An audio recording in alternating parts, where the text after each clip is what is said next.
রোহিঙ্গা সংকটের স্থায়ী সমাধান খুঁজে বের করতে বাংলাদেশের সঙ্গে কাজ করবে ইউএনএইচসিআর। সুইজারল্যান্ডের দাভোসে বিশ্ব অর্থনৈতিক ফোরামের বৈঠকের ফাঁকে প্রধান উপদেষ্টা অধ্যাপক ডক্টর মোহাম্মদ ইউনূসের সাথে বৈঠকের পর জাতিসংঘের শরণার্থী বিষয়ক হাই কমিশনার ফিলিপ্পো গ্র্যান্ডি কথা বলেন। এ সময় রোহিঙ্গা সংকট নিরসনে এবছরের শেষ দিকে একটি বৈশ্বিক সম্মেলন আয়োজনের কথা বলেন প্রধান উপদেষ্টা। এছাড়া ফিনল্যান্ড, থাইল্যান্ড ও মালয়েশিয়ার প্রধানমন্ত্রী এবং পূর্ব তিমুরের প্রেসিডেন্টের সঙ্গেও বৈঠক করেছেন প্রধান উপদেষ্টা। বিস্তারিত জানাচ্ছেন আঞ্জাম খালেক।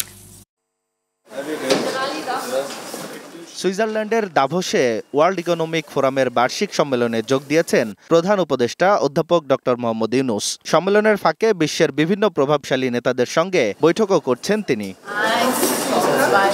এরই মধ্যে থাইল্যান্ডের প্রধানমন্ত্রী পেতাংতার্ন সিনাওয়াত্রা, মালয়েশিয়ার প্রধানমন্ত্রী আনোয়ার ইব্রাহিম ও পূর্ব তিমুরের প্রেসিডেন্ট জোসে রামোস হোর্তা প্রধান উপদেষ্টার সঙ্গে সাক্ষাৎ করেছেন। এ সময় দুদেশের পারস্পরিক সম্পর্ক উন্নয়নে বিভিন্ন আলাপ করেন তারা।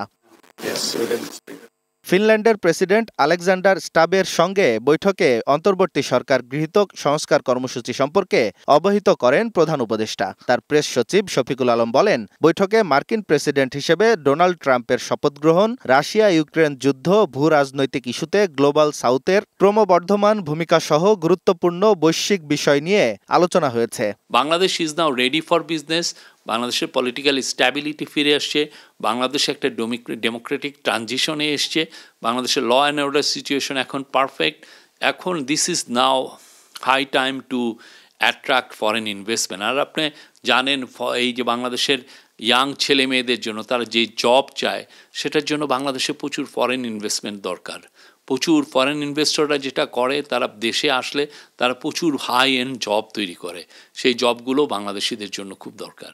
প্রেস সচিব জানান, জাতিসংঘের শরণার্থী বিষয়ক হাইকমিশনার ফিলিপ্পো গ্র্যান্ডির সঙ্গে বৈঠকে রোহিঙ্গা সংকটের ওপর সারা বিশ্বের মনোযোগ ফিরিয়ে আনার আহ্বান জানিয়ে ডক্টর ইউনূস বলেন, অতিরিক্ত আরও 1 লাখ শরণার্থী আসায় বাংলাদেশের ওপর বোঝা হয়ে উঠেছে।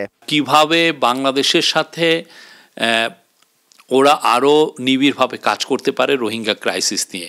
এবং আপনি জানেন যে বাংলাদেশ একটা এবছরই একটা বড় রকমের একটা রোহিঙ্গা নিয়ে একটা ইন্টারন্যাশনাল কনফারেন্স করতে যাচ্ছে, এবং এই ইন্টারন্যাশনাল কনফারেন্সে ইউএনএইচসিআরও থাকবে এবং তারা বলেছে যে তারা ফুললি কোঅপারেট করবে, এবং আমরা আশা করছি 170টার উপরে দেশ এটায় জয়েন করবে। বৈঠকে তারা মিয়ানমারের রাখাইন রাজ্যের মানবিক পরিস্থিতি নিয়েও আলোচনা করেন। রোহিঙ্গাদের আশ্রয়স্থল তৈরির জন্য উন্নত উপকরণ ব্যবহার করার অনুমতি দেওয়ার জন্য প্রধান উপদেষ্টাকে ধন্যবাদ জানান ফিলিপ্পো গ্র্যান্ডি। আঞ্জাম খালেক, গ্লোবাল টেলিভিশন, ঢাকা।